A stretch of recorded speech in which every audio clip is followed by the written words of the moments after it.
What's going on, guys? It's Cliffy here. Welcome back to another episode of my Don Bradman Cricket All-Rounder Career Mode. Today playing in another round 4 clash. I believe this is actually game 5 against the Perth Scorchers. 5th versus 6th, so we need to start knocking off these teams who are just above us. Before we go and get any further, make sure you smash that like button on this video. Let's aim for 80 likes. If you are new, please do hit subscribe. If you are already subscribed, make sure you hit the bell beside subscribe, because every time I go live, then you will be alerted, I guess is the best way to put it. But enough about that, let's go and get straight into the game. Alright boys, so we lost the toss here at the Wacker. We are into bowl and we couldn't have got off to more of a perfect start. The Scorchers 2 for 6 after 2 overs, and we are now coming in bowling to Shaun Marsh, and hopefully we can go and carry on a bit of our good form. Our bowling hasn't been great. We haven't been a huge wicket taker in this competition, but we have been economical, which has allowed the other guys around us to take those wickets. But I am going to talk briefly as Shaun Marsh has just gone and flicked that one up over the top with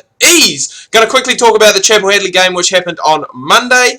Today is Wednesday, and I believe the next game is actually tomorrow, Thursday, if that made any sense. But very, very good game. New Zealand probably a bit under par. I was thinking from the situation they were in, really should have gone. I was going to say, what is going on there? I've gone and clipped the stump, and there is just no appeal, no reaction from the bowler whatsoever. We've taken out his lead peg, would you believe? Just like that, but no appeal from the keeper. The keeper went to go and try and dive for the ball.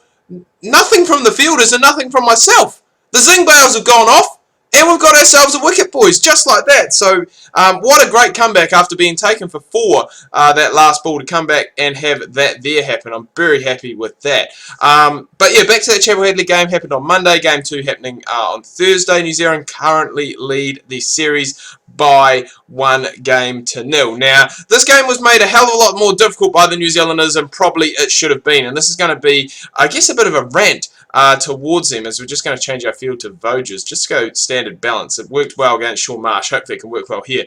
But New Zealand, to have a side, I mean, we probably did score less than we probably would have liked. I mean, 287, especially with the starts that some players went and got. No one just went and kicked on and played that Marcus Stoinis innings that I'll get to in just a second. But Guptill hit 60. He's now out of the series with injury. Williamson got a start. I know Neil Broom got 70 odd. Neesham got, I think Neesham got about 48 off. It was pretty much a run of ball that he got. So it was a good contribution from him down in the middle to lower order. But yeah, only managing about 280, 290.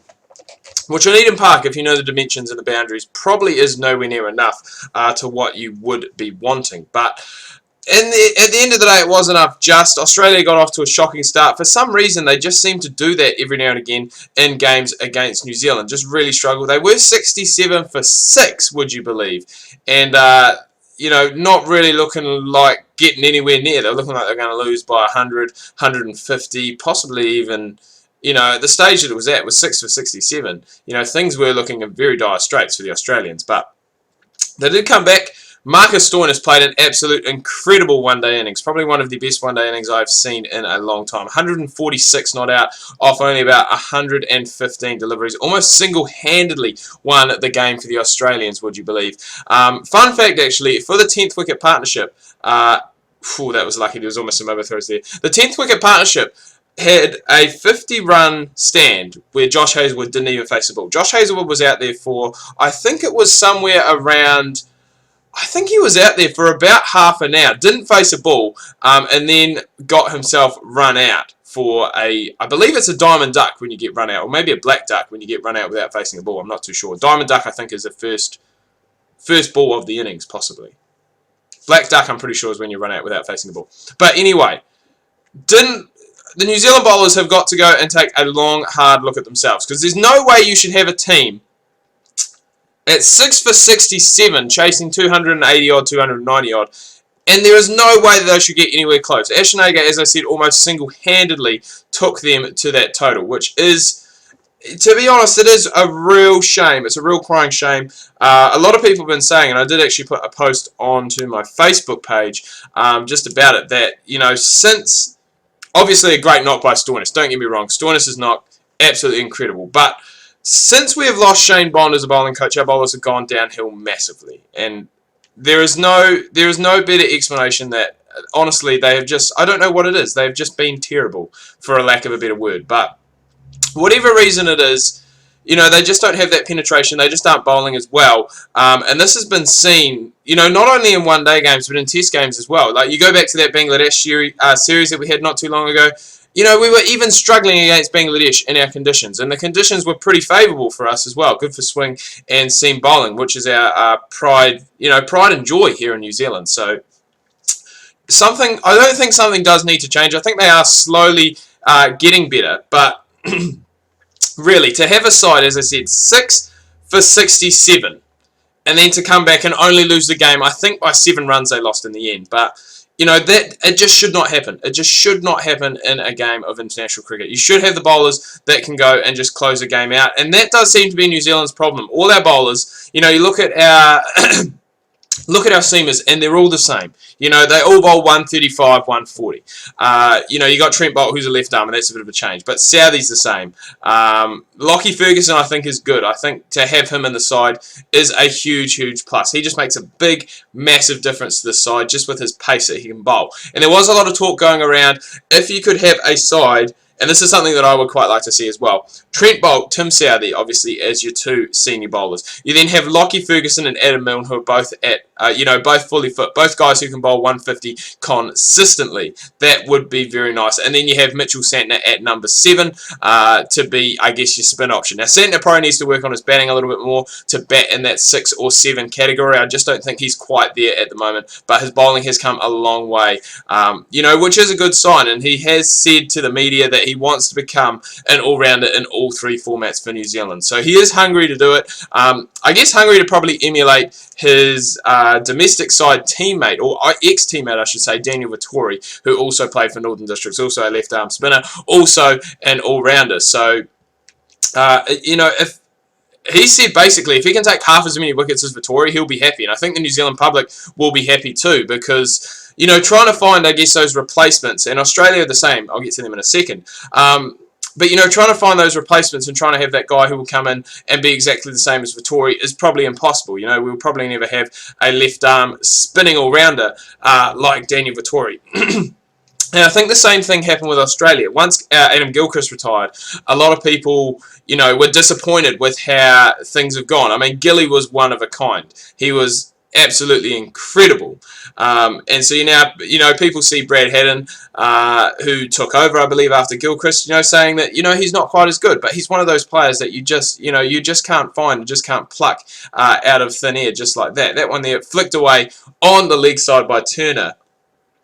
And I've tried a bit of everything. I've tried in-swing, I've tried out-swing here, and we just haven't been able to get much going on. But saying that, the Scorchers are not in a very good position whatsoever. 4 for 36, and we are 11 and a bit overs left in the game. Just as I say that nothing was happening, boys, we get pretty much a gimme wicket. It was on the pads, could have gone anywhere. And Ashton Turner, who has struggled today, 18 off 23, is now gone back in the hut, caught by Sean Tate at a square leg there. We've got our second for the day, which is what we like to see. And 2 for 26 isn't too bad. If we could pick up another one here, that would basically put me over the moon. I would be very pleased with that. And oh my god, it was risky. It was there. It's gone for 4. We finished 2 for 30, which is a little bit expensive by our standards in 2020 cricket, but we will take it. We've got those 2 wickets, which is what we have been lacking in the past. It's just those wicket-taking deliveries. But we've gone and done the job, and we're even going to get a bat here. I don't think the Scorchers actually ended up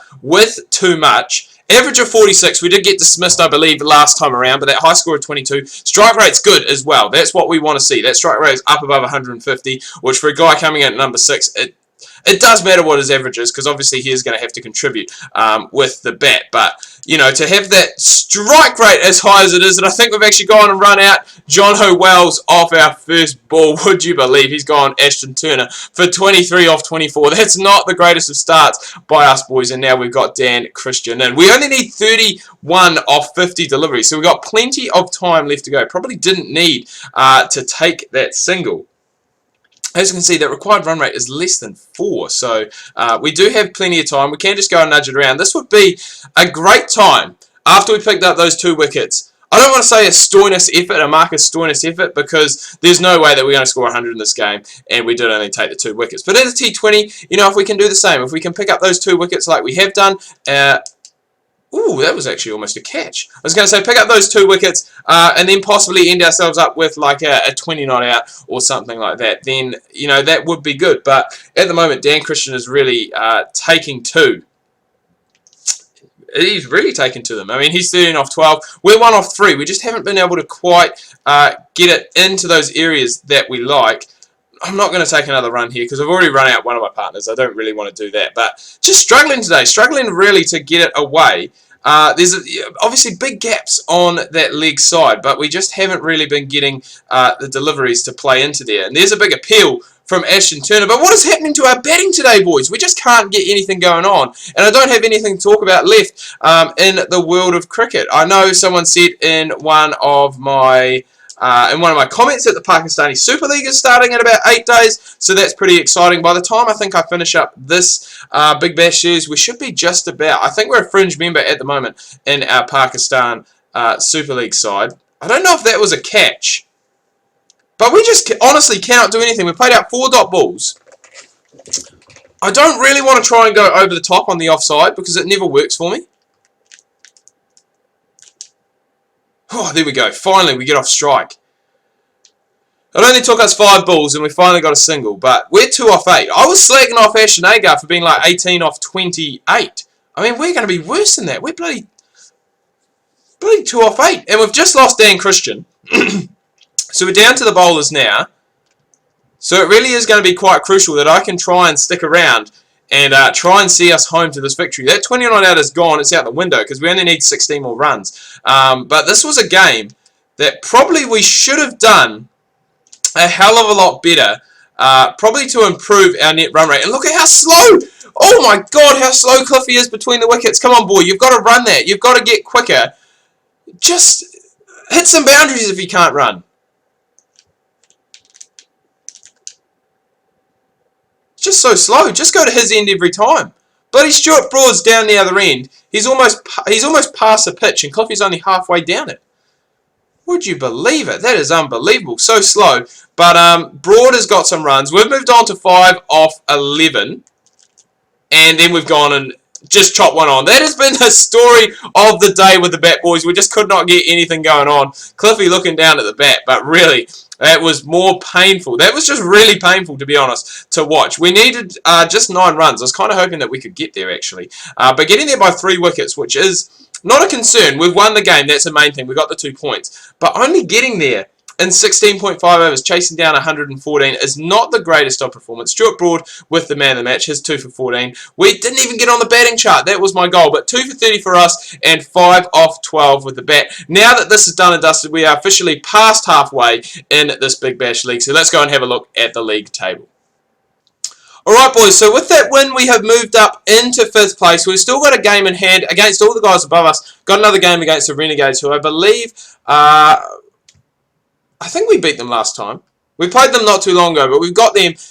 Technically, if we can beat them, we could move up inside the top 4, possibly even higher depending on how the win goes. I mean, technically, if we had a big enough win, we could move up into 1st place. But we are definitely going to move into their top 4 because of that negative net run rate by, I guess, their fellow stateside, the Melbourne Stars. So a big game next time against the Melbourne Renegades. I'm going to leave it here, guys. Do hope you've enjoyed this video. Until next time, this is Cliffy, your king of career mode and New Zealand's #1 source of Don Bradman cricket content.